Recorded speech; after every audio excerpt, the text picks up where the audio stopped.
আজকাল অনেক মানুষকে এটা বলতে শোনা যায় যে দীপাবলি আর আগের মতো নেই।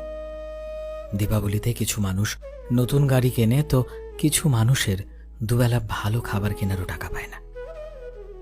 যেটা সেই মানুষগুলোর স্বপ্ন থাকে সেটা আমাদের সাধারণ জীবন।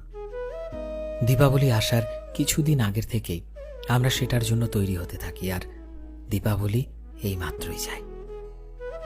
এটার মানে এটাই যে কোনো গন্তব্যে যাওয়ার থেকে সেই গন্তব্যের উদ্দেশ্যে যাত্রার রাস্তাটা সুন্দর হয়। তবে আমরা সেই রাস্তাটাকে সুন্দর কেন করতে পারি না? নিজের ভেতরে থাকা যুদ্ধগুলোকে কেন শেষ করতে পারি না?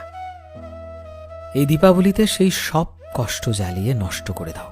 সেই সব কিছু করো যাতে তুমি আবারও এই দীপাবলিতে নিজেকে নতুনভাবে তৈরি করতে পারো।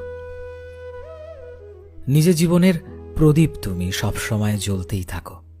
হাঁপিয়ে যাবে, পড়ে যাবে, তবুও চলতে থাকো, কারণ তুমিও ভালো থাকা ডিজার্ভ করো। Wishing you and your family a very happy Diwali.